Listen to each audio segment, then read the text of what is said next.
Hi, everybody. There's a lot in the news today about the United Nations, their possible involvement with Hamas and what have you. Here's Dennis Prager saying that the United Nations is a moral cesspool, for example. And so, really, I have some information about them that is more of a spiritual side that I've not heard anyone else ever mention.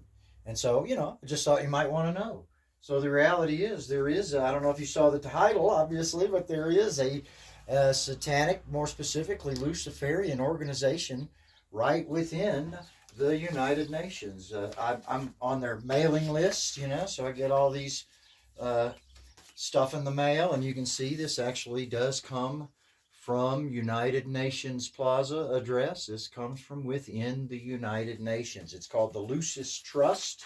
The Lucis Trust. Look, here's one of their quarterly publications here, the Beacon. This one's from way back in '79, and you can see even back then they were located there in the United Nations Plaza. And so this definitely, the Lucis Trust for real, is in the United Nations. There's no two ways about it. Now, the main purpose of the Lucis Trust is to be the archive of the books of Alice Bailey. That's right, Alice Bailey. She's a theosophist. It's Theosophy is the name of all this.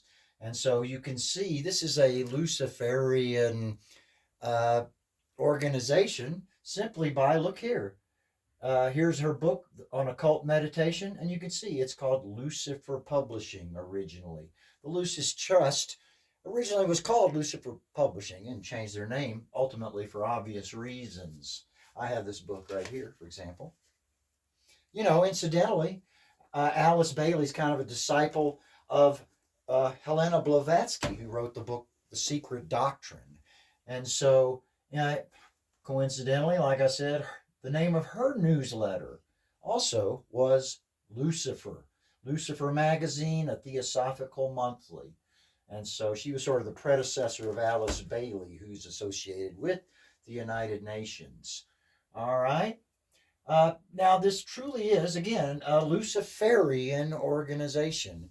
And I mean that literally. You can see right here, this is from the Lucis Trust website, their arcane school. And here it says that Lucifer is one of the solar angels, those advanced beings who Theosophy says descended, thus the fall, from Venus to our planet eons ago to bring the principle of mind to what was then animal man. In the theosophical perspective, the descent of these solar angels was not a fall into sin or disgrace, but rather an act of great sacrifice, as is suggested by the name Lucifer, which means light bearer. So you can see here in this philosophy, if you will, the Lucifer is the savior. He came down as savior. They've taken the story of the Bible basically and flipped it on its head. Jehovah God is the bad guy. He's preventing man from getting this knowledge that he needs and wisdom and reason and all those things because he doesn't want him to be like him. And so they flipped the story upside down. Lucis Trust is also associated, they're the official publisher for the United Nations.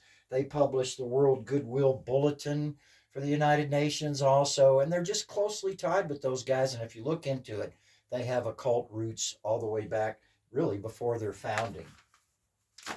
Here's here I have a bunch of Alice Bailey's books and stuff here.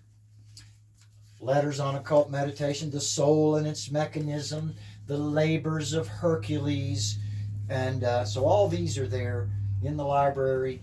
They maintain, again, this archive of her works there in the United Nations. One more thing, just to sort of connect this all up, the another thing about them. Oh, let me just mention, they also have this creepy meditation room. Have you ever seen that?